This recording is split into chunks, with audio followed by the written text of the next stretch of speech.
martyrs oftentimes find themselves in situations where they do, like, for example, the heavy lifting in a family. There could be a needy person in the family. There could be, an addict in the family. There could be some situation where the amount of acknowledgement that's needed is never provided. It's just never provided. Often the person from whom they're looking for that acknowledgement is incapable of giving it.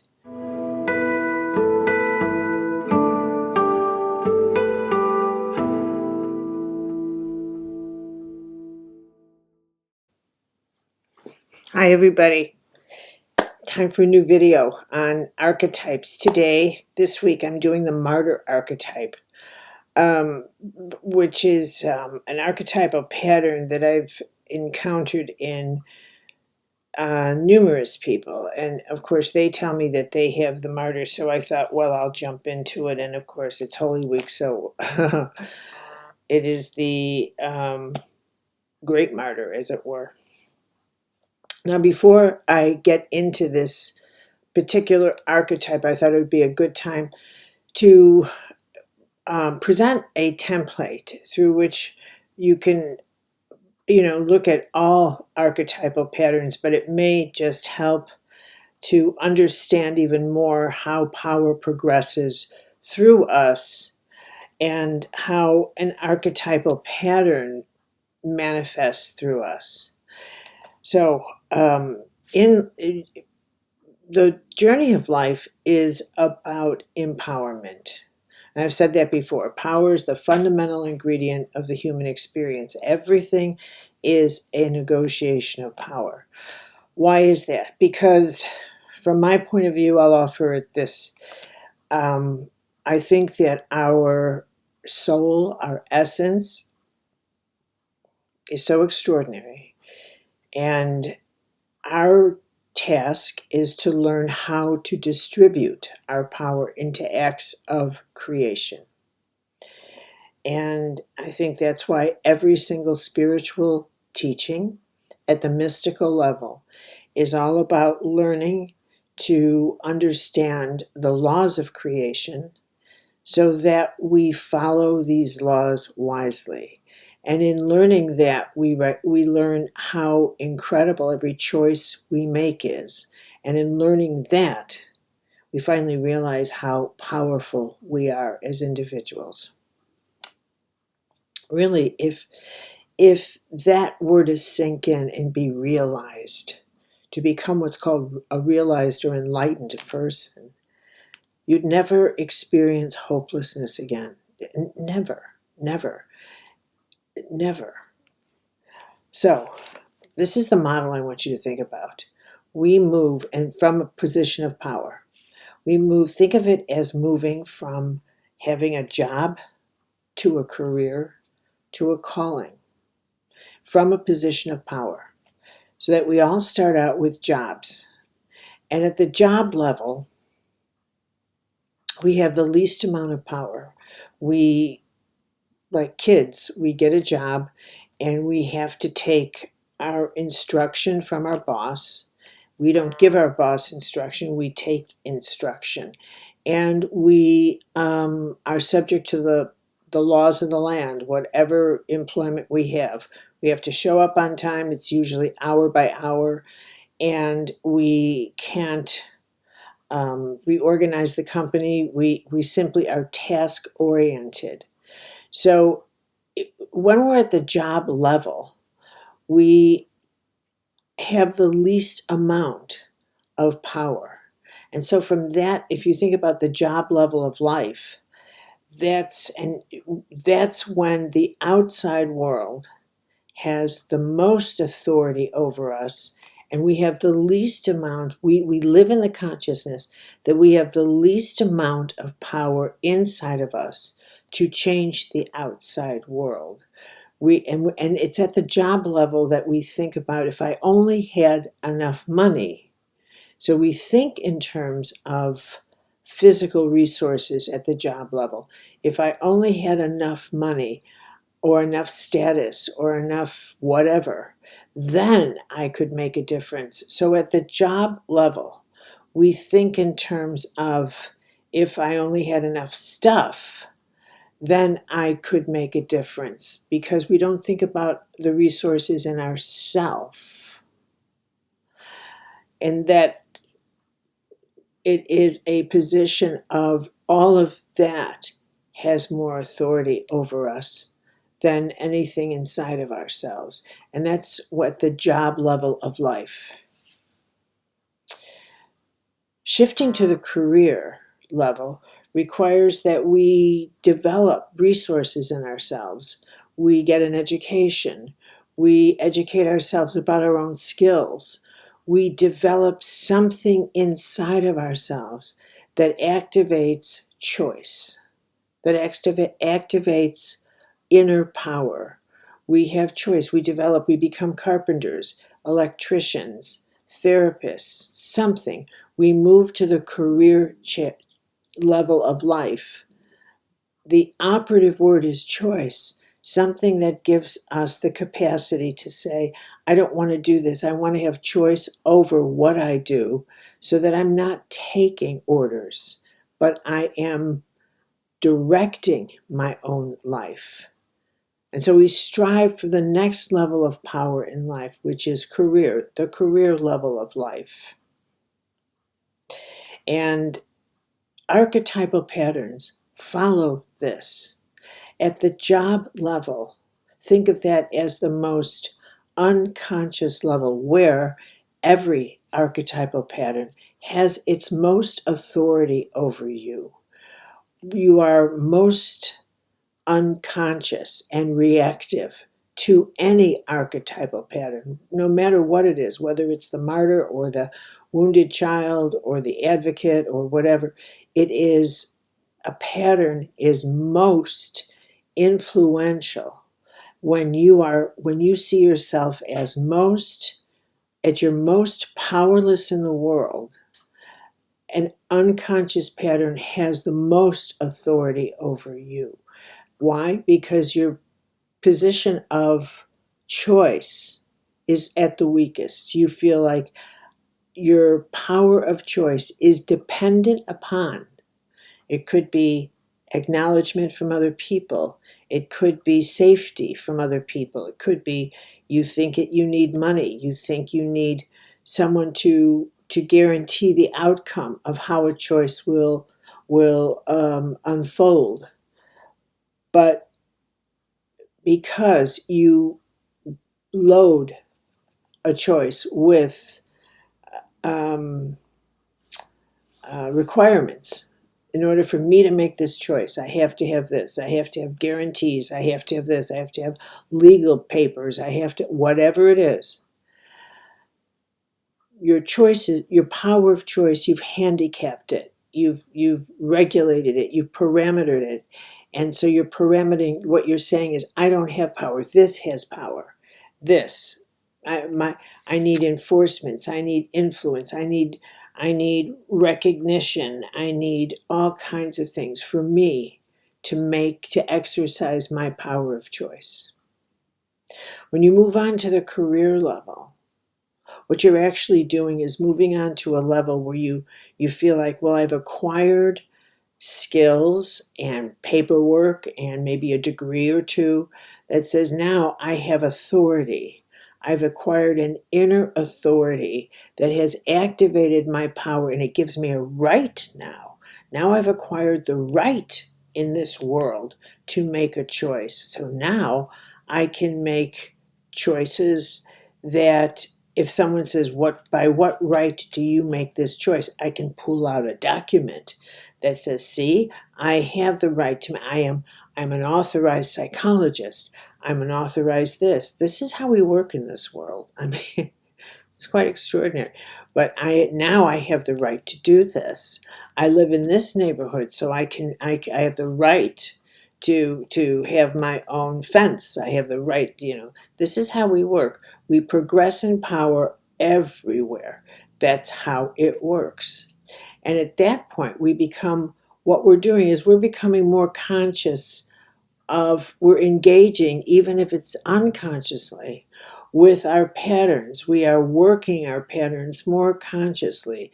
For example, as you progress in power within the victim, you may not realize it, but as you progress to the career level, you are no longer feeling as victimized. You have resources to challenge feeling victimized in life. You no longer see yourself as being victimized all the time because you can't protect yourself in the same way now. You can. Perhaps you have more physical resources, but also more intellectual resources, more power resources. So the patterns that you have you're also empowering them so that you operate differently within all of your patterns. You can take on your wounds differently. Maybe you'll seek therapy. Maybe you'll see yourself like, I used to be wounded this way, but now I'm healing that. I'm choosing to heal. Whereas at the job level, the wound has the authority. And then there's the calling level, the level of calling. And it's called a calling because it is the transcendent level. It is the impersonal level. It is the level at which you are called to move your life, act in your life in a more impersonal way on behalf of others, in a bigger arena that may not be your choice, but you are chosen by circumstances, by, I could say, divine intervention to act on behalf of a greater cause that you have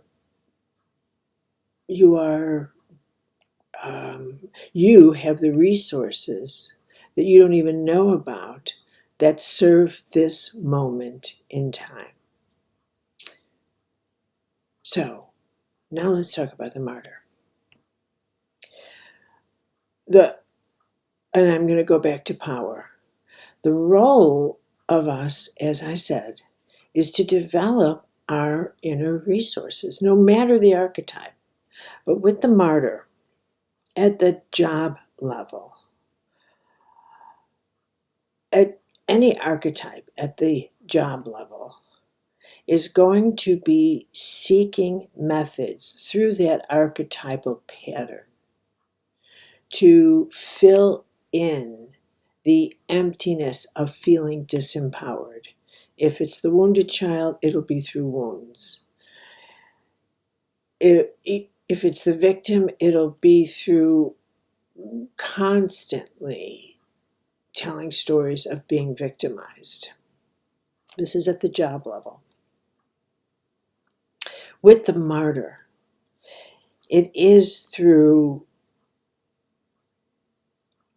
doing things, having relationships, seeing them through the lens of suffering, of look at how I've suffered for you. Now, at the job level, oftentimes people with the martyr archetype find themselves in circumstances where they do a lot for family members, do a lot for the people within their group, and they seek support, they seek acknowledgement for what they're doing. They find themselves doing a lot of heavy lifting and wanting acknowledgement for all their, and here's an operative word, sacrificing on behalf of their children, on behalf of their husband, on behalf of their wife, on behalf of their community. The job level is small. But that acknowledgement never comes to their satisfaction. And there's a reason. I mean, the martyrs oftentimes find themselves in situations where they do, like, for example, the heavy lifting in a family. There could be a needy person in the family. There could be, an addict in the family. There could be some situation where the amount of acknowledgement that's needed is never provided. It's just never provided. Often the person from whom they're looking for that acknowledgement is incapable of giving it, like an addict, for example, or a narcissist. Or it could be that they're in a situation where they're offering to do the heavy lifting.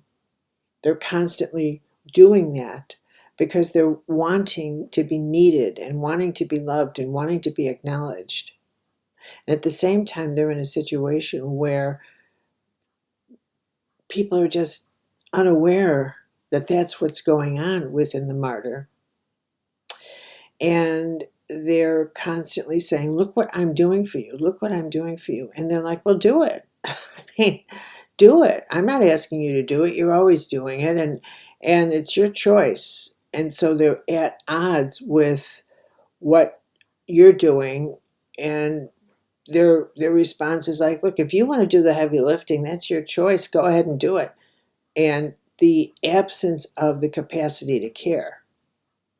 And nothing in those circumstances ever changes for the martyr unless what the martyr archetype at that level doesn't understand and will never understand until the light goes on is that nothing changes until they change the rules. That suffering, meaningless suffering, doesn't get you anywhere. And at the job level, the suffering and the sacrifices are meaningless. Now let's advance to the career. There's that prayer that says, help me accept what I can't change. I've met many people who are in situations where they've had handicapped children, and they are the caretakers of that child for the rest of their forever. It's not going to change. Or they have a parent that they have to care for or whatever.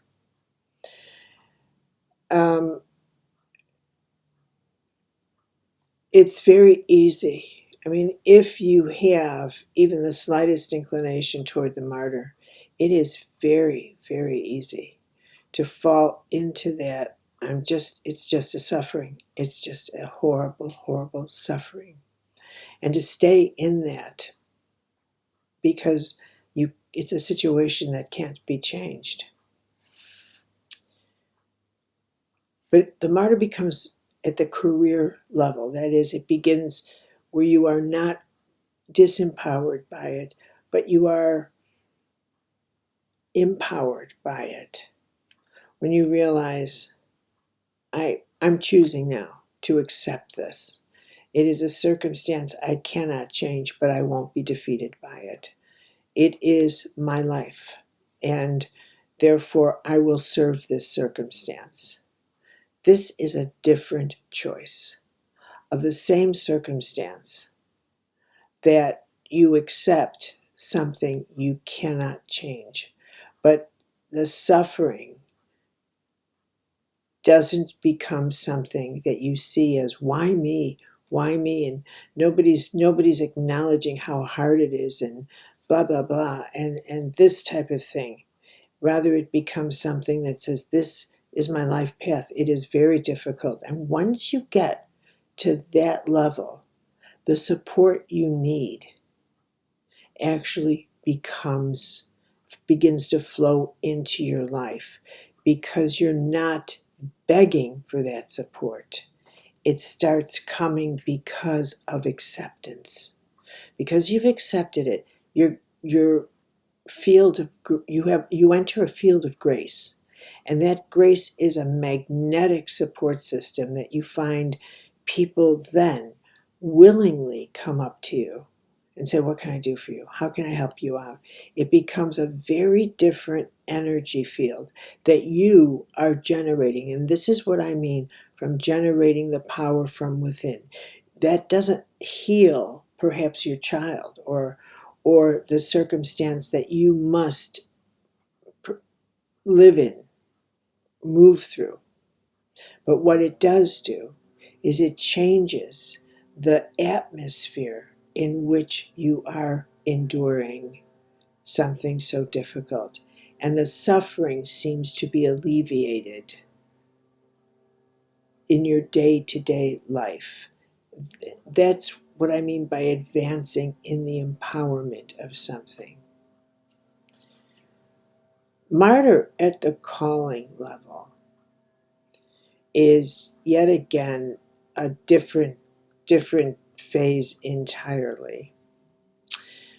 And that's where a person is by circumstances unplanned or the result of something committed to others.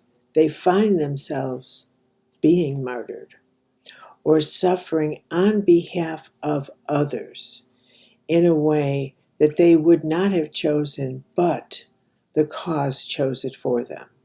For example, Nelson Mandela, he's a perfect example of someone who experienced being in prison for decades on behalf of others.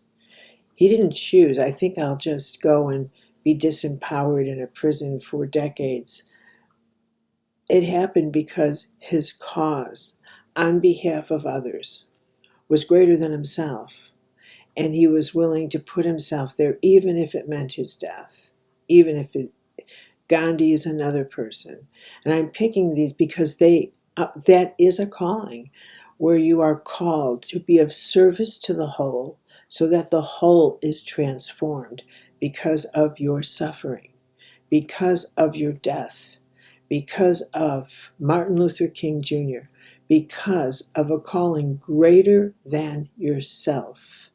And in the end, we have two martyrs there who really were killed on behalf of others. And how often do you hear,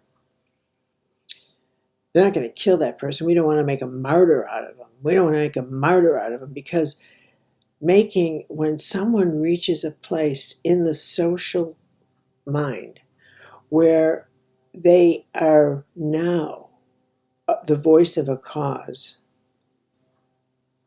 they are at the potential of truly being a martyr to something much greater than themselves. And that voice then that they represent, lives on long after they're gone. And the fear is, if they're killed, you will activate the martyr at this greater level, and then there's no stopping its power. There is no stopping, because then you unleash the holy power of the archetype, the true power of the archetype. Now, it's interesting. There were several, this is going to sound like a crazy segue, but there were several attempts to assassinate, for example, Hitler. Now, would he have been a martyr? And I'm going to risk something because I can't prove this, but I'm going to say no. I think he would have been for the darker forces that found his diabolical life and his diabolical message. They might have made an underground hero of him. But he was not a martyr, even though he might have been assassinated. It would have been a different outcome when Mussolini was killed. But he was not a martyr, and so he didn't live on into some great cause. Even though he had a cause during World War II, no martyr there. So that dying on behalf of others is truly, there's a difference between killing a tyrant and really recognizing this person had a holy calling on behalf of the whole, and people's lives were changed for the better because this person lived. Now, if you're someone who identifies with a martyr, or knows or is living someone who has martyr inclinations, look what I've done for you, look what I've done, look what I'm doing. It's very hard for people at the job level of an archetype, at the really unconscious level of the archetype, to recognize I have this archetype and I'm doing this, and I'm always complaining and I'm always begging for power from others through, screaming I'm not appreciated and I'm not this and I'm not that. Those people, they don't realize how much they're literally draining people, because what they're actually asking for is, I want your power because I don't have anything inside of me. And it's very, very hard to deal with that. And one way to deal with it is to sit them down and say, you know what? I know what you're doing. And I think I need to start doing some of it on my own. But I have to tell you that you're also free not to do this if there is a choice involved. The other way to talk to someone is to say, I know how difficult this is, but what are you going to do when it can't be changed? You have two choices. You either accept it, bitter or better. You either choose the route of bitter, or you do your best to get better. The way to deal with a martyr at the job level is to do what you can to empower them in a way that actually really moves them to their career level of accept what cannot be changed. And if you have that archetype and you're at the job level where you really are exhausted by that, then I urge you to pray to accept what you cannot change and find grace in that, and just realize, stop fighting what is in your life and just say, if I have to accept this, then give me the grace to accept what I cannot change, and see if that in fact begins to change and move you forward to the level that even the most dire circumstances begin to shift in a way that feels like I can carry this.